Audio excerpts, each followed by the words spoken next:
কে Xinjiang কিংবা ভারত, সব জায়গায় কোণঠাসা আজকের মুসলমানরা।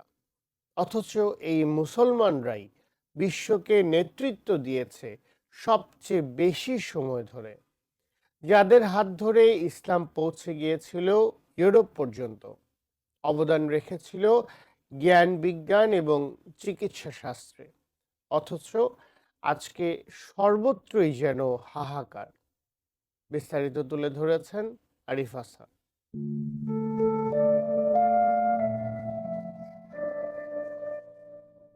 ইতিহাসের পাতায় একসময় যাদের নাম ছিল অপরাজেয় যোদ্ধা, শ্রেষ্ঠ বিজ্ঞানী আর ন্যায়পরায়ণ শাসক হিসেবে, সেই মুসলিম উম্মাজ নিজ ভূখণ্ডে পরবাসী, মজলুম কিংবা কোণঠাসা। ফিলিস্তিন থেকে সুদান, মিয়ানমার থেকে জিনজিয়াং কিংবা ভারত, সর্বত্রই যেন একই হাহাকার। বিশ্লেষকদের মতে মুসলমানদের বর্তমান দুর্দশার সবচেয়ে বড় কারণ হল তাদের অভ্যন্তরীণ অনৈক্য। পবিত্র কোরআনে সূরা আনফালের ৪৬ নম্বর আয়াতে আল্লাহ তাআলা স্পষ্টভাবে সতর্ক করে বলেছেন, তোমরা আল্লাহ ও তার রাসূলের আনুগত্য করো এবং নিজেদের মধ্যে বিবাদে লিপ্ত হও না, অন্যথায় তোমরা সাহস হারিয়ে ফেলবে এবং তোমাদের শক্তি বিলুপ্ত হবে।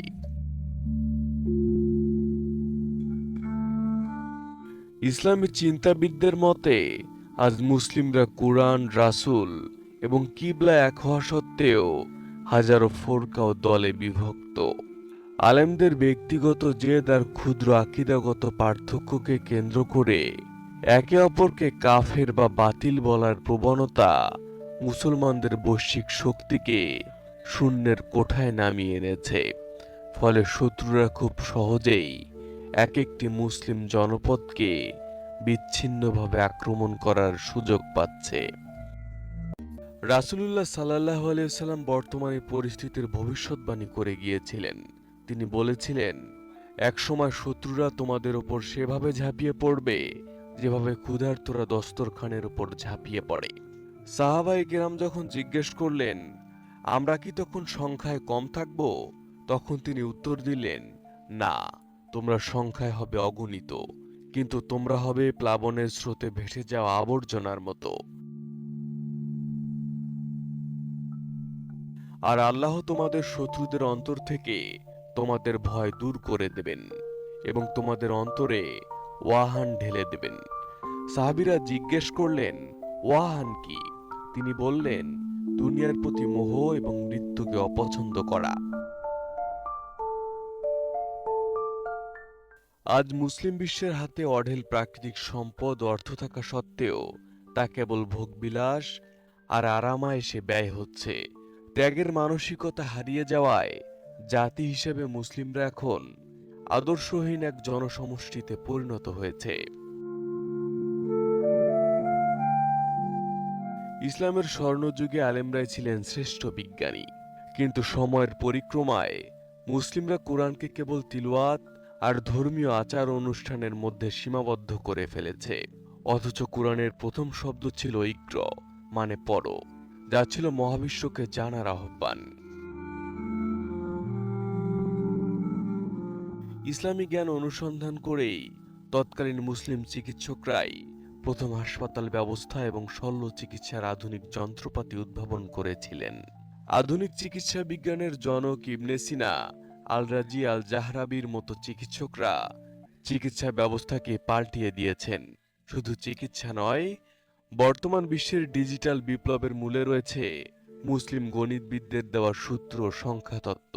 রয়েছেন বীজগণিতের জনক মুহাম্মদ ইবনে মুসা আল খাওয়ারিজমি, ঘাত সমীকরণের সমাধান এবং জ্যামিতিক বিন্যাসে অসামান্য অবদান রাখা ওমর খৈয়াম, এবং প্রথম বীজগণিত ইন্ডাকশন পদ্ধতির প্রবর্তনকারী আল কারাজি। এছাড়া পদার্থ, জ্যোতির্বিজ্ঞান, রসায়ন ও ভূগোল এবং সমাজবিজ্ঞানের জনক এই মুসলমানরাই। এমনকি বিশ্বের রণকৌশলে আজও খালিদ বিন ওয়ালিদকে অনুসরণ করা হয়। অথচ আজ প্রযুক্তির জন্য মুসলিমদের অমুসলিম বিশ্বের দিকে তাকিয়ে থাকতে হয়। সামরিক শক্তি থেকে শুরু করে চিকিৎসা, সবখানেই তারা এখন অন্যের ওপর নির্ভরশীল। সূরা আনফালের ৬০ নম্বর আয়াতে আল্লাহ বলেছিলেন, তোমরা শত্রুদের মোকাবিলার জন্য সাধ্যমতো শক্তি ও অশ্ববাহিনী প্রস্তুত রাখো। আধুনিক যুগে শক্তি মানেই হলো প্রযুক্তি ও বিজ্ঞান, যা অর্জনে মুসলিমরা চরম ব্যর্থতার পরিচয় দিয়েছে। ইসলামী চিন্তাবিদদের মতে বর্তমান সংকটের বড় একটি অংশ জুড়ে আছে কট্টরবাদী আলেমদের অনমনীয়তা। নবীজি সাল্লাল্লাহু আলাইহি ওয়াসাল্লাম সাবধান করেছিলেন, শেষ জামানায় আলেমদের মধ্যে এমন এক দল আসবে যারা হবে ফিতনার উৎস। যখন জ্ঞান বিতরণের চেয়ে অন্যের ভুল ধরা এবং নিজের শ্রেষ্ঠত্ব প্রমাণ করা বড় হয়ে দাঁড়ায়, তখন সাধারণ মানুষ দিকভ্রান্ত হয়ে যায়।